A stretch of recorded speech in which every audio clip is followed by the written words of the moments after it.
Welcome to the Leo Training Podcast with Joe DeLeo.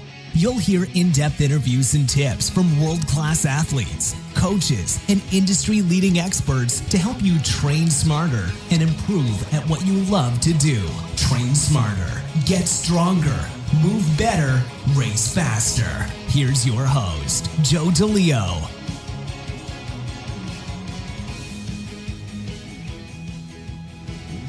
My guest for episode 87 is co-founder of the Slackbow Training System and author of Balance is Power, Jim Klopman. Jim shares why balance is a hidden loss and how training balance can improve our health and performance. In this episode, you will learn what are the 4 main causes of balance loss. Jim also shares some powerful statistics and data around the incidence of injury and death from falls and how balance is a key factor in mitigating this risk. The Leo Training Podcast exists for coaches, athletes, and listeners like you. If you enjoy this content and it provides you with valuable information, please consider giving back and making a small donation to Leo Training. You can do so at patreon.com/Leo Training. Very excited to welcome on owner and founder of the Slackbow Balance Training System, Jim Klopman. Jim, welcome to the Leo Training Podcast. Thanks for coming on. Yeah, thank you. I appreciate you having me on. I'm really excited about this. Yeah, we've got a great show in store. So before we get into the topics that we have down for this evening, why don't you take a moment, let everybody know who you are, where you're located, and just kind of tell us about your story, your backstory, and the Slackbow Balance System. I'm based in Park City, Utah. The Slackbow Balance System is a system I developed. I guess I started thinking about it over 10 years ago, but I started developing it about 5 years ago with originally the main purpose of just keeping my athletic ability until I get into my 80s and 90s. And the reason I wanted to do that is because I ski and I ski fast and hard, and I like to do things like ride motorcycles too quickly, things I shouldn't be doing at my age. But I find that when I do those things, that's my place of zen and my place of peace. So I had this horrible feeling that I'd be like 70 years old and I wouldn't be able to ski as fast as I do or do these other things. And I determined somewhere along the cycle that it was maybe it's balance, because we got great strength because of people like you, and the advancements in physical training and skills really are something you shouldn't lose. The more you do them, you should actually get better, not worse. So through the cycle, somewhere I determined it was balance, and it's a longer story, but it seems to be the magic bullet in terms of athletic performance, and we've turned it into a business where I did it originally just for myself. Excellent. So what were some of the questions that you kind of started asking that prompted you to think that balance might be kind of the thing that was being overlooked? Well, that's a good question. I think my big question was, why do, not only myself, but on a more global scale, was why do athletes age out? So particularly sports that don't need a lot of strength. So and I'm not disparaging golfers or baseball players per se, but, it's not a football level or a soccer pitch level type of strength and speed that they necessarily need to continue to be competitive. So a baseball player, when he's 35 or 40, should be as strong as he was in his late 20s to hit that long ball. His speed wouldn't fall off that much that his trip from, home plate to first to second would be that much slower. And the components in baseball are, skill, strength, which I said you can hold the same. And then vision is a huge component of baseball. All baseball players have far better than 20/20 vision, most of them around 20/15. And some of them go down as far as the theoretical limit of 28. But here's the deal with vision is you can buy better vision. So if they lose visual skills through LASIK or contact, whatever, they can buy better vision. So why was a baseball player aging out? And I determined that I first theorized that it was a loss of balance. And so in my own life, I balance trained and my skiing got better. I couldn't imagine it would get better at, 58 years old when I did it. And then that was only with some basic methods. And I developed my own methods and systems that were more aggressive towards athletic balance, not just this rudimentary balance we do with a physical therapist. And it got crazy better. And then I explored it with other athletes, and other athletes got better in skiing. And we ended up getting a better, more agile athletes. And we did a little study on vertical leap, which is a good measure of agility and coordination. And every athlete that we trained after a mere 144 minutes of training improved their vertical leap by more than 10%. And some even more than that, 20%, 25%. So the important thing about that study, though, was the numbers are powerful. But for me, when I visually watched them pre-training, the baseline that we got from them, I watched them jump. And then after they did the training session, you watch them leap, and their fluidity and kinetic chain was dramatically different. They were so athletic when they reached up and touched that bar. So it really didn't have to do with strength. They didn't change anything in their program. It had to do with, pretty fast cycle of balance training that brought that to them. And since then, we keep getting crazy results. And it's really so, and we know why. I mean, I kept why a secret for years, but now I'm so tired of banging my head against the wall. We get these amazing results, and I still run into the classic physical fitness, lift weights, run more sprints, all those types of things. And now we're moving more towards functional movement. But ultimately, the balance system is your final control system. So it doesn't matter how strong you are. I mean, it matters to some extent, but you can have great strength, great skills at, say, with running and cutting as a soccer player. But you will never be allowed to exceed your balance limit, because your body will throttle you back to stay within balance. Because if you go over that balance limit, you're going to stumble and fall. We improve your balance, suddenly you can cut faster. You can use those great tools you have, and your body's not automatically throttling. And this throttling happens when you hit, when you throw, when you punch, when you ski, when you jump. All of this is throttled back to stay within your balance limit. All we do is improve your athletic balance. Boom. You're better at your sport. Wow, that's very interesting. So could you take us through a little bit? Well, I guess first, could you talk a little bit more about the study that you had mentioned there? And then it's just one we.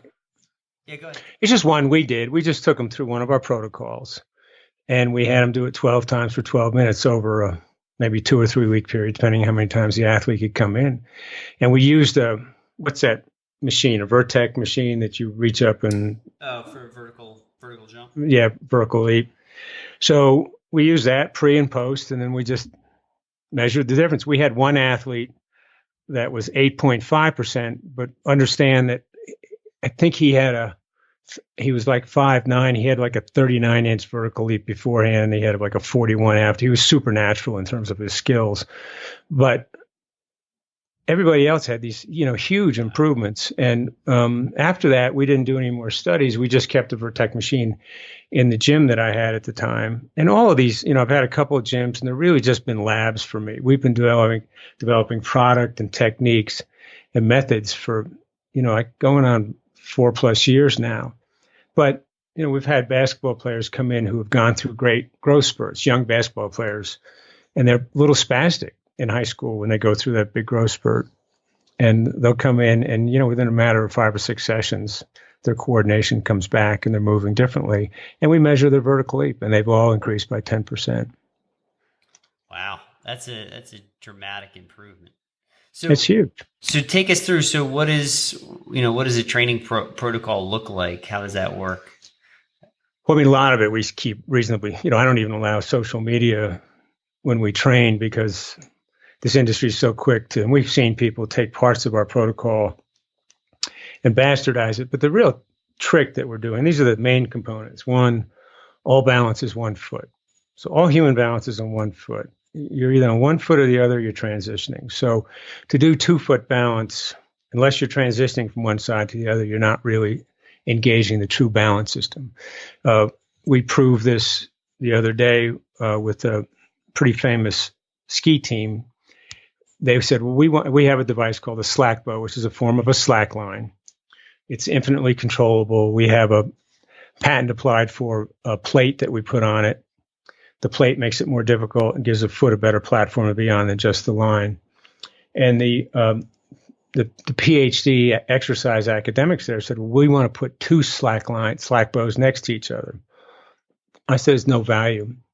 And they said, well, humor us. I said, well, there's no value because your balance system, you're always just a quarter of a pound in balance.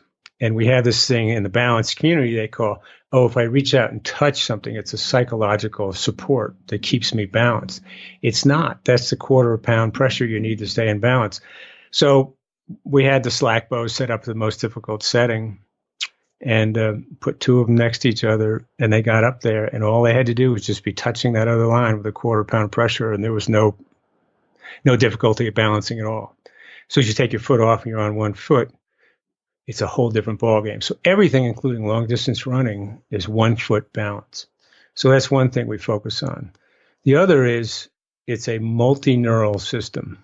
So we've seen in the balance world that people train with their eyes closed, and we just say, well, good idea if you want to be a well-balanced blind person. But the reality is the eyes are a major source of your balance information input, as are the several other sensors in your body that are used for your balance system. So why deny a major system? Now, if you're blind, you can be well-balanced because you actually will turn off parts of that brain that are used for the visual information for balance and upscale that, use that information, use that part of the brain for the other systems that come in and give you data. So if you're going to deny one system, then you should deny all systems, deny the sensors on the bottom of your feet, deny the proprioceptive system, deny the mapping system, deny all these other information systems that you have that are creating information for you for your balance system. We believe there's sensors in the hands, and there's some research out there now that pretty much shows that the tongue is a major component of the balance system, but yet no one even discusses that. But it's things that we see in the gym. Everybody holds their tongue in a certain place. So when you take all these components in this multi-neural system, our training is built around that and how you activate and utilize those systems along with the balance system. We're extremely confident that the best athletes in the world have the best balance. But oddly enough, the best athletes seem to also have the best field vision, the best ability to aim, and the best ability to sort of sight in what's going on around them.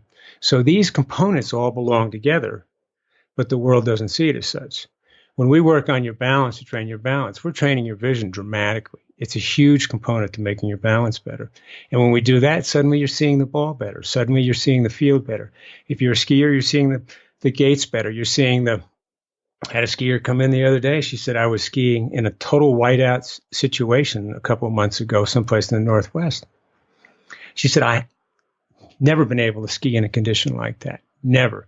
And her husband's one of the top ski race coaches around here. And he said, I've never seen her ski like that in a total whiteout situation. It's because we've taught her vision to be used differently. And then that works well with her balance system. And it was no problem for her at all. So it's a real multimodal system. So people say to us, how do you do it? I mean, I can give you a few basic exercises, but to put the whole package together, it's a big deal. We have developed a training program that's probably 3 to 4 weekends just on balance and the measurement and the observation and things like that a trainer has to know. Yeah, it sounds very thorough and comprehensive. We have gone over the top. There's no doubt about it. Yeah. So do you is there any integration of the neurodevelopmental sequence into what you do? Yeah, I mean, we've talked some about, I saw, people talk about the movement on the floor, and we don't do any of that. And I'm not sure why, other than the fact that I just haven't done it.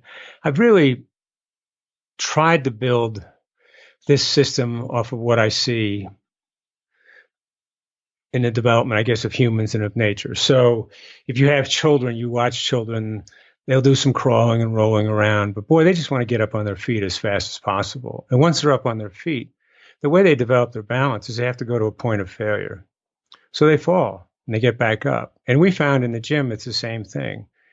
You have to go to a point of failure in order to learn how to improve your balance or have the body learn how to improve its balance. And it's akin to some extent, like if you want to get stronger, you're not going to get stronger just lifting 5 pounds every day. You have to progress to either more reps or more weight. So we don't do that on the floor work, but we have pretty good indications that everything we do has a massive neural development component. I guess through my own brain damage and my own thinking about that subject, have kind of wandered into the world of people who have post-concussion syndrome and are not getting any help from any other system. So we'll get clients in that have spent, a year with a PT and not gotten better. And we offer our first session free, because within 20 minutes of that first session, their eyes light up, color comes back to their face, and they kind of re-engage with the world. And then they sign up. And what's happening, we're confident, is that we are totally neural stimulating everything they got in their body. Because when you balance, you use every small muscle you've got. So the whole system's engaged. And it's not just a brain thing. I know I'm talking to somebody, an investor, just an hour ago, he's on the brain this, the brain that. Well, the reality is they just discovered, and I forgot the name of the university, and I forgot the name of the guy who did it, but I'll get it to you to put in the notes. They discovered that there's actually brain tissue on the lower part of the spine that collects data from the bottom part of the feet and the lower extremities, manipulates that data and sends it back as a control impulse back to the lower spine. So that information doesn't even go to the brain. So there's a lot of these, I think, control centers around the body that take in information that don't even go to the brain. And that's why we can react so quickly. So going back to your neurodevelopment thing, when we train these concussed patients that have post-concussive syndrome, they do something that we call a brownout. They'll be doing fine, and we take them to their maximal limit, and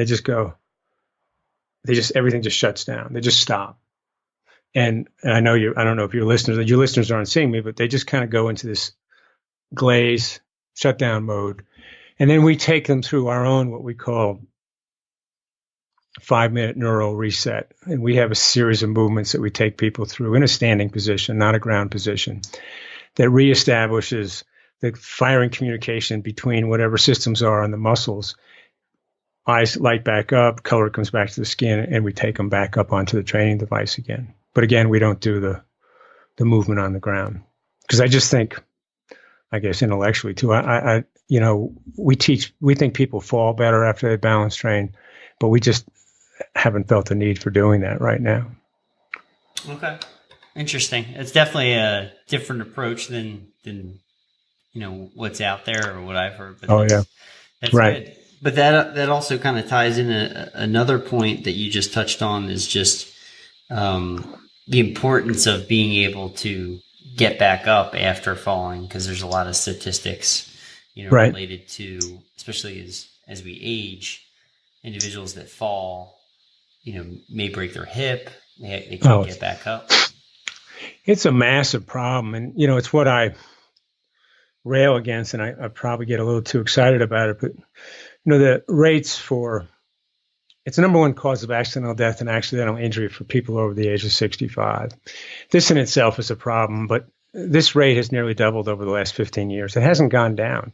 Death from all other disease are pretty much go down about 1% every year. Deaths from falls are going up and nearly doubled, like I said, over 15 years. But it's worse than that. If you're over the age of 45, and you're a young guy, I'm not, but if you're over the age of 45, it's the number one cause for people going to the emergency room. Half of all visits for people who go to the emergency room are there for falls. We're all sort of concussion crazy nowadays, and we want our kids to wear a helmet for everything. But if you really want to protect everybody from falls, from concussions, you either improve their balance or put helmets on people to walk around all day long, because falls are the number one cause of concussions. So the federal government says falls are a $30 billion a year expense. They believe concussions are a $30 to $60 billion a year expense. It's the number one cause of industrial death are falls. And all these falls, in terms of the NIH, are talked about as if they're accidents, not a balance loss disease. And we think we know the reasons why people lose their balance. But here's what the federal government's doing. They've got a $30 billion NIH study. I know of only one study that's been accepted so far, and I don't want to begrudge what these people are doing, because it makes sense to some people in some space. But as I understand the study, they're studying people who are 75 years old, who are healthy but have balance problems. why is it they have balance problems and what can be done to rectify the problem. To me, that's akin to saying, let's do a study on smoking, but let's only work with people who have cancer, and let's find out why they have cancer and what we can do to prevent the cancer.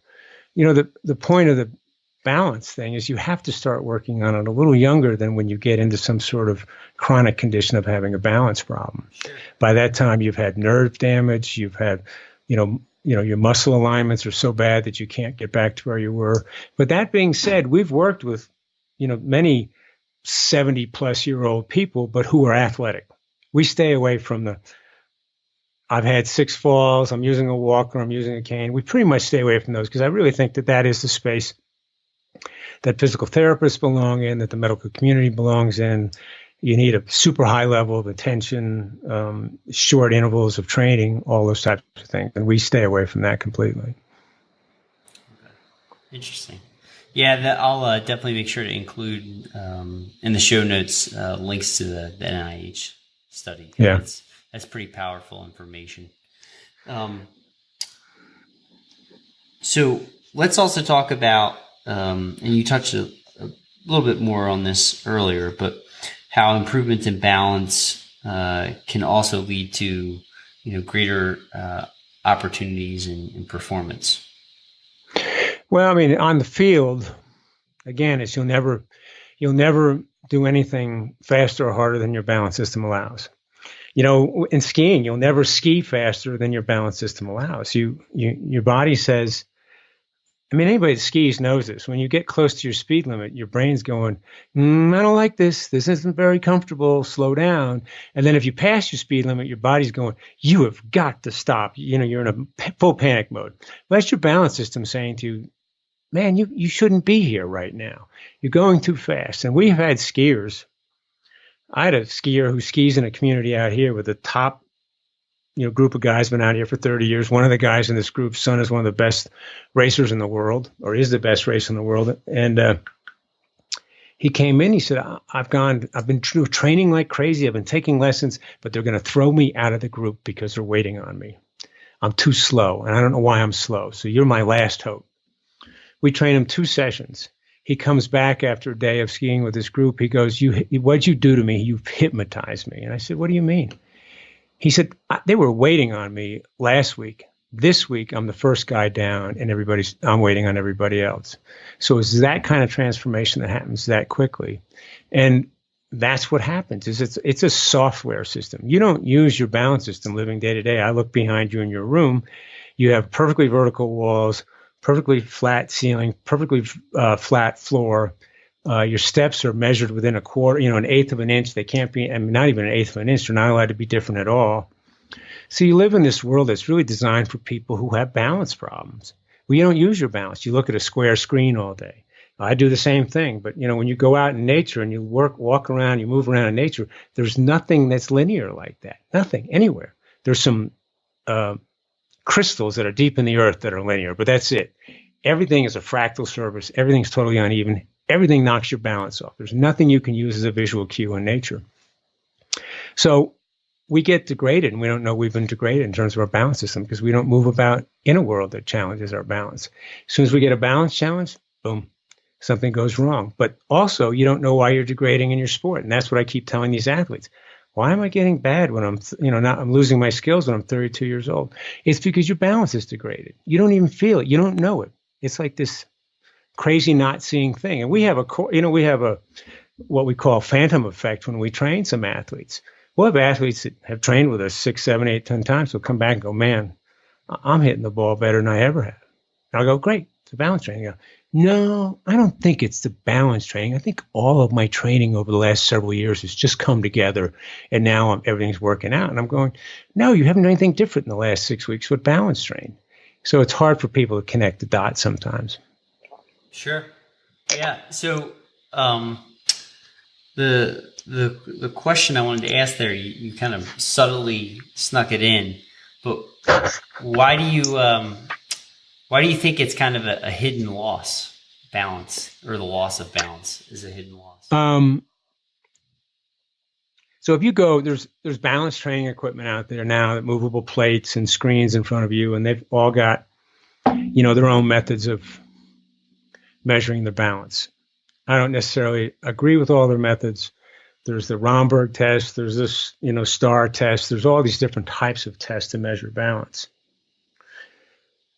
But I think what's been missing is a full scale of what balance is. So I developed this index. I didn't name it. Somebody else did.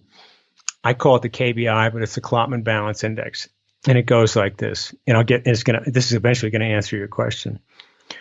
0 is laying on your back. You've got no balance. 20 is you need a cane or a walker. 50 is average. 60, 70, good athlete to better athlete. 80, great athlete.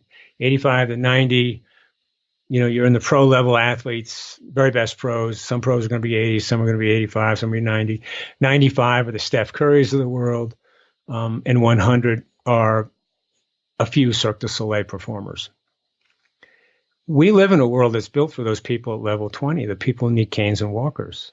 It's a trip-free world. I live in an incredibly athletic town that has thousands of miles of gnarly trails around here, but you can walk down a sidewalk in a neighborhood, not even downtown, and if there's a 1/4-inch raise in a piece of concrete, there's a crew out there grinding it down. And I'm a freak now. Whenever I walk down sidewalks in any city in the world, I see space after space, something raises up, it's ground down, it's ground down.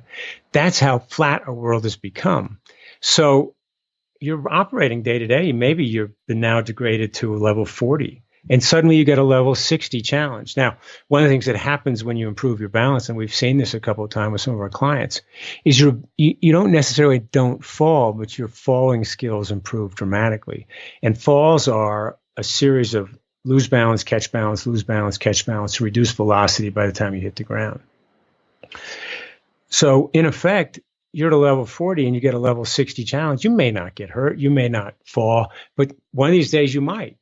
And if you don't have that ability to do better to keep yourself up from that or reduce the velocity of that fall, you're going to get injured.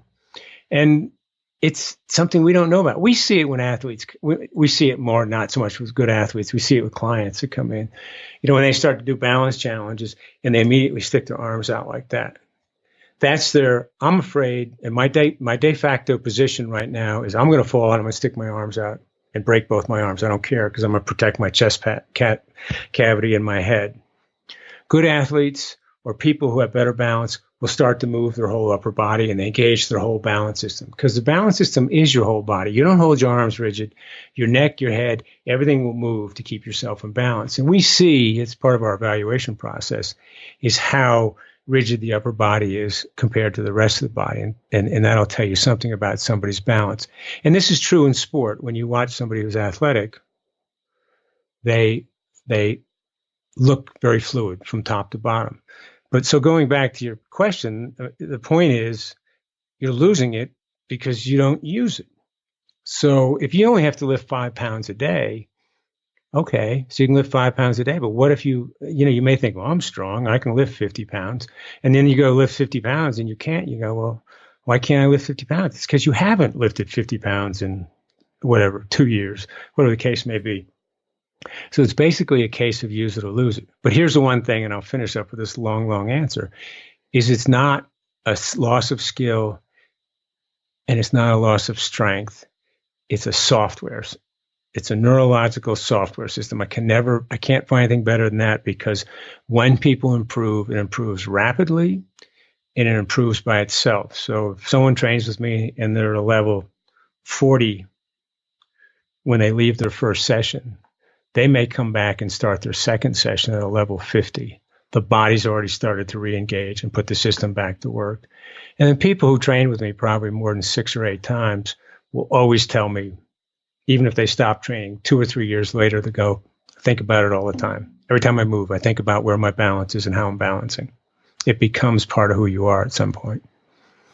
Yeah, it really seems to stimulate and kind of wake up a system that's been, stagnant or dormant for quite some time. So do you also think that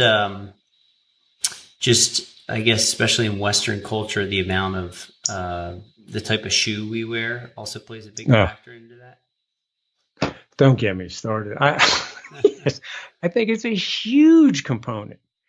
And I know other people talk about this So I'm not, saying anything new. But, everybody talks about the thick rubber. You're desensitizing the bottom of the foot. The foot has 25% of the bones and muscles in the body, as do the hands, but we don't glove up the hands with a thick piece of foam. We allow it to move and control itself. I have real problems with any sort of lift in a shoe. Even running shoes, have 10, 12, 15 degrees of lift in the heel, though it's hidden inside the shoe. And a bigger problem I have is the rocker toe on shoes. So, that may be something you need for running long distance to have that rocker on the shoe, but 90% of the time spent in running shoes is spent standing. And here you are with the most important components of your balance system off the ground. And it causes you automatically to go into a bad stance. And we do a big thing about what posture is and isn't. But a posture is not with your pelvis rolled under, your knees locked, and you're on a stick figure, bone on bone. That's a very static position. We believe posture is a dynamic position. If you stand around barefoot, as I'm doing now, my toes are touching the ground. They're having fun doing stuff. When they're in those shoes that are turned up in the front, I'm kind of like back on my heels. And you can ask any athlete in any sport, if you have somebody on their heels, it means you have them on the defensive.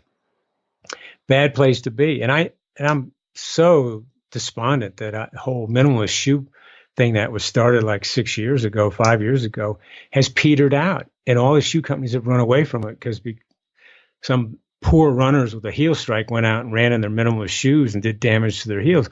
Well, that's a problem. But I bought 4 pair of the original minimalist shoes from New Balance because I knew they would stop making them. And I'm still using them. I put glue and tape, and they're a mess. I'm trying to see if I can here. Well, that's a shoe I still use, right? Yep. But it goes flat. It's got a little bit of rubber in it. It's got a little bit of absorption to it. And I'm good friends now with Steve Sashin, and he's the guy that owns Zero Shoes. Yeah. And, they did the sandals, and now they've gone to a shoe. And I'm real proud of them, and I hope they keep going because they get it. There's a lot of even the minimalist shoe companies out there now. Here's my minimalist shoe, but, we have a 4-degree lift in the back, and we got a turned up toe, and we got a big cap on the toe. It's not it. So, yeah, to your point, I'll tell you one other thing to add to this question, to the answer, is that people will come in for their initial visit and they'll have their thick-soled shoes on.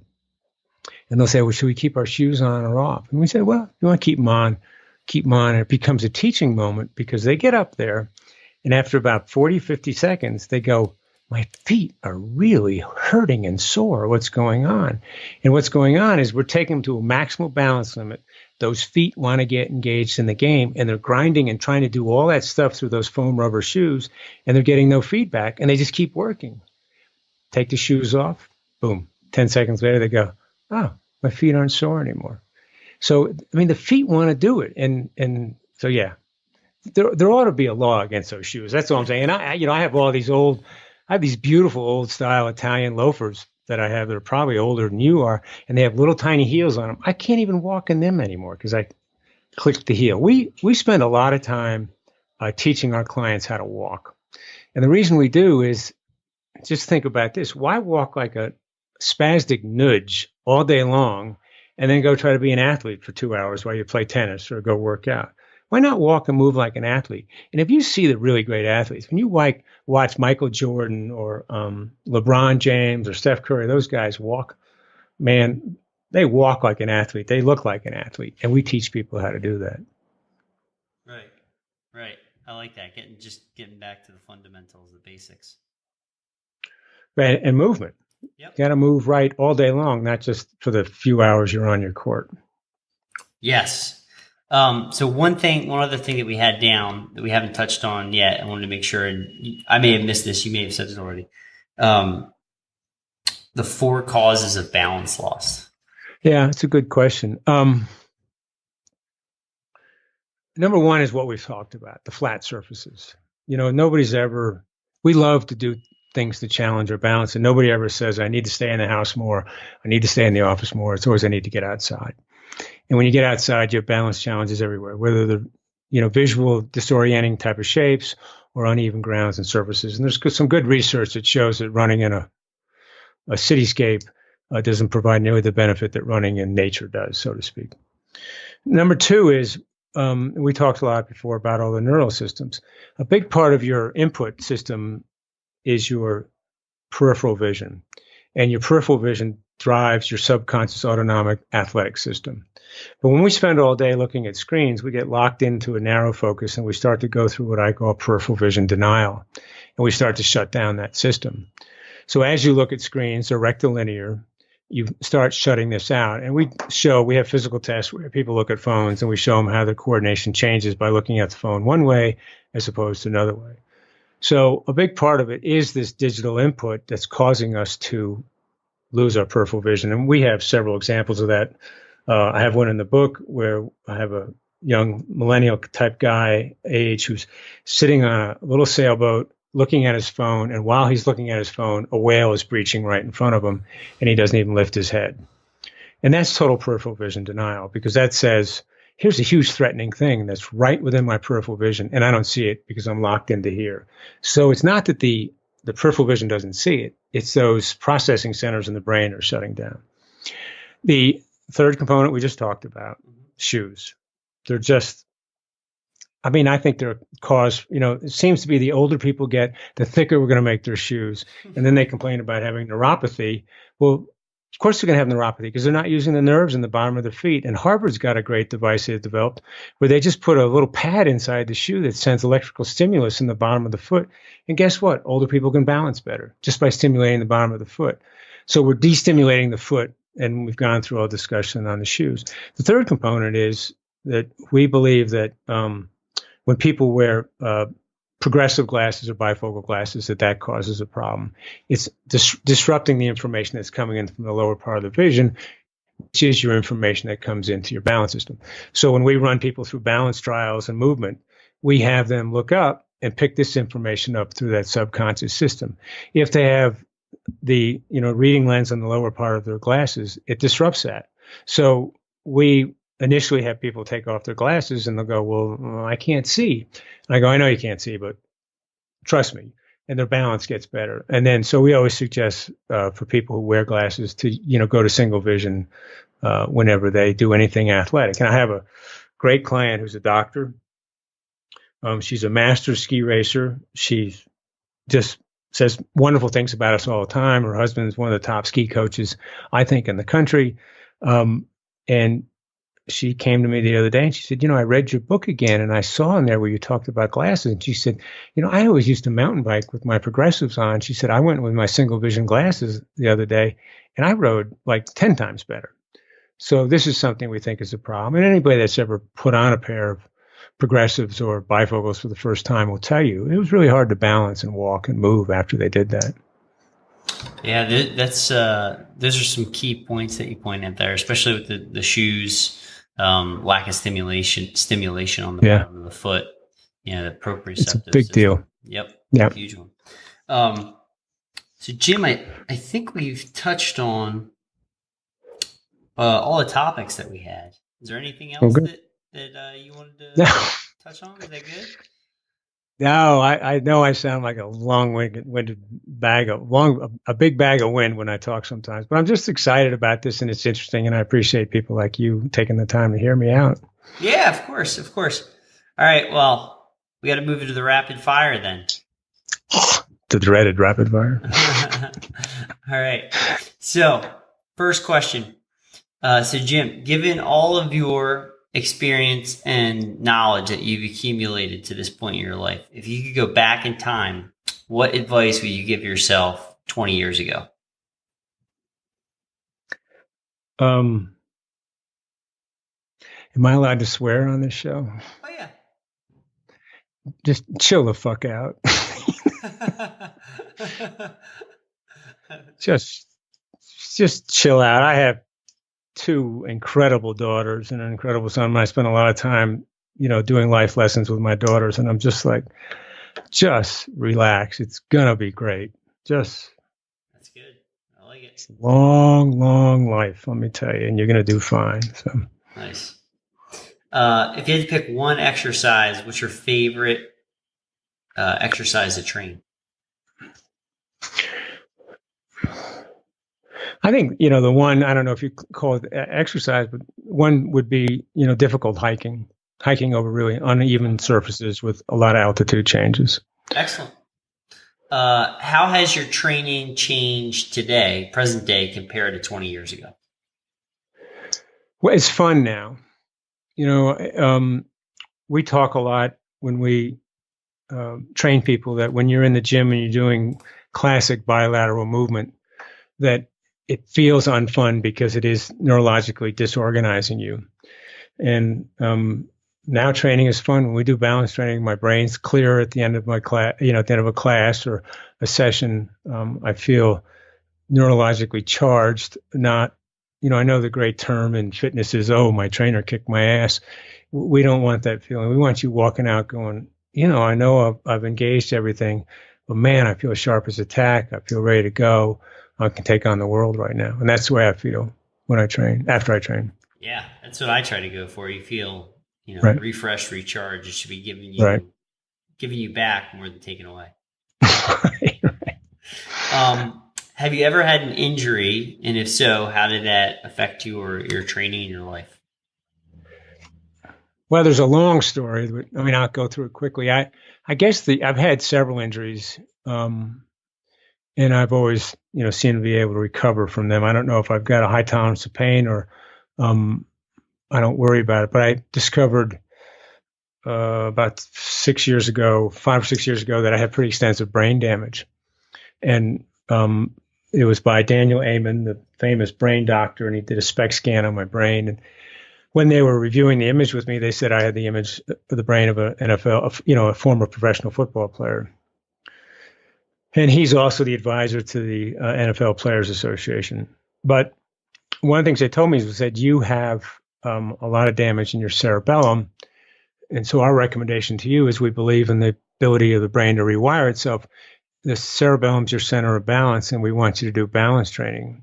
And I laughed. I said, there's really no need for me to do that because I had already started the business. I said, I do that every day. And there's nobody my age in this country that has balance as good as I do. And they pressed. They said, no, you need to do more. And I said, so finally I said, okay, I'll do more and let it go. But I left that day and, for a couple of months thought, I know why there's been this attraction to these massive balance challenges I do. I know why I like doing them. I know why I think I got into this business now is because it makes my brain feel better. I feel like I'm rewiring that part of the brain. And since I'm rewiring that part of the brain, I think the other components that the cerebellum does is also being placed in other parts of my brain. So to me, crazy as it is, I started all this to improve my athletic performance, but I think I ultimately discovered that it was improving my brain. That's really cool. That's really, really cool. And that's awesome to hear. Fantastic. What is one thing that high school athletes should be doing more of to complement their training and their health? Wow. Look, a carpenter thinks all problems are solved with a hammer and a saw, and so I may be talking like a carpenter. But I think in high school and college, you see some real catastrophic injuries that kids are having nowadays. And I think the reason for that is it's they're building up too much strength without the supporting control mechanisms that a balance system will give you. So it's akin to taking a Volkswagen Bug and putting a 500 horsepower motor in it.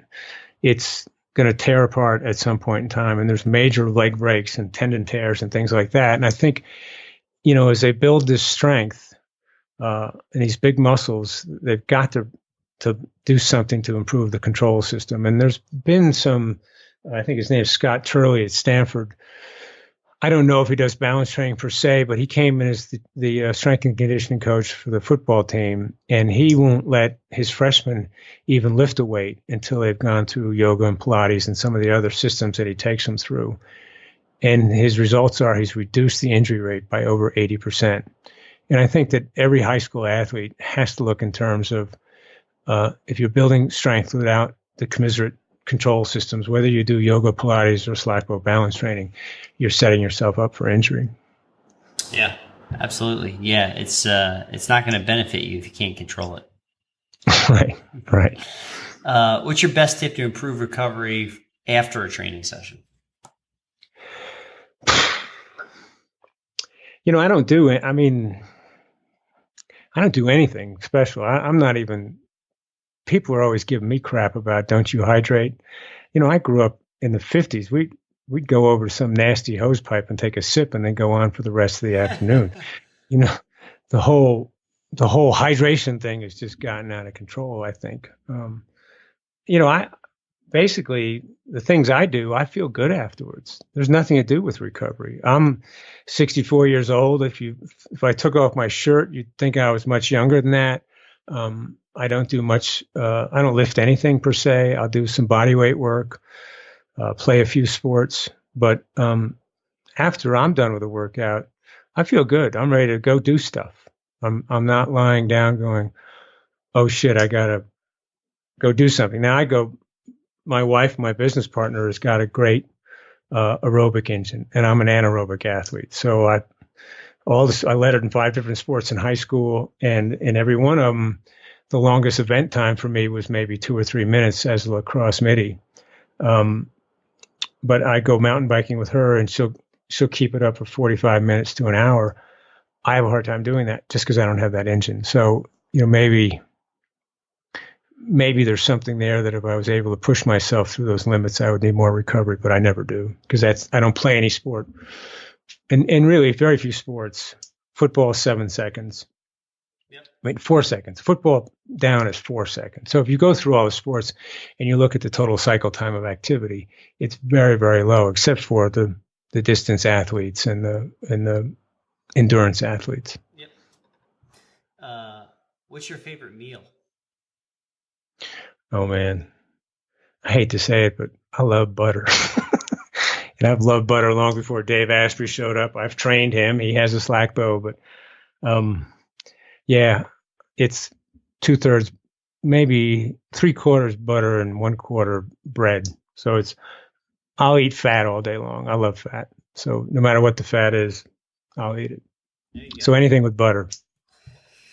Interesting. That is probably the first time I've gotten that response. Usually I get like a steak or a pizza, but yeah, some grass-fed butter. Exactly. What is one book everyone should read? I'm always reading books, so it's like 1,000 that I could go back through. But I'm just let's go with recency theory. A great book I just read recently is a book titled Grit, which is about perseverance. And I think it's a magnificent book. And then I read a book right after that they actually refer to each other called Give and Take, which is about givers, matchers, and takers. And it really explained the world better to me about how you survive better by giving rather than taking or trying to match. You give me this, I'm going to give you that back. And I think for there's a million different guys out there telling you, this is what you have to do to be an entrepreneur. This is what you have to be an entrepreneur. You have to have grit and you have to have the ability to give, and everything else will work out just fine. Yeah, I couldn't agree more with that. Absolutely. Final question, Jim. Who have you studied in your life and career to improve and get better?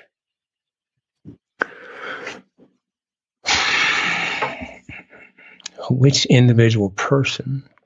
It could be more than one. It doesn't have to be a single individual. Well, I'm an old guy again. Peter Drucker from Management and How to Relate to People. I think everything that's been written about management since he wrote is just a regurgitation and reframing of what he does. And then there's a guy named Edward Demings who wrote Process Control. He was a statistician, and I felt sorry for him because nobody would listen to him in the United States. So he went over to Japan and taught the Japanese how to be the best manufacturers in the world. And if you get the Best Manufacturer in Japan award, even today, I think it's called the Deming Award. And it wasn't until Japan was kicking United States ass and he was 77 years old that people in the United States said, hey, we'd like to talk to you. And I just admire his perseverance and his belief in human beings and his belief in what humans can do and not do, and how to turn that into a great work experience for everybody and a great product and outcome. Fantastic. Yeah, those are two great individuals right there, Deming and Drucker. Very cool. Awesome. Well, Jim, that takes us through to the end of the show, man. That flew by really quick. That was great. Well, thank you. I enjoyed it. I enjoyed your questions, and I really do appreciate it. Thank you. Yeah, my pleasure. Just hang on the line. Let me give you a proper goodbye off air. Okay. Thanks for listening to the Leo Training Podcast. Subscribe and get even more expert training tips at www.leotraining.io.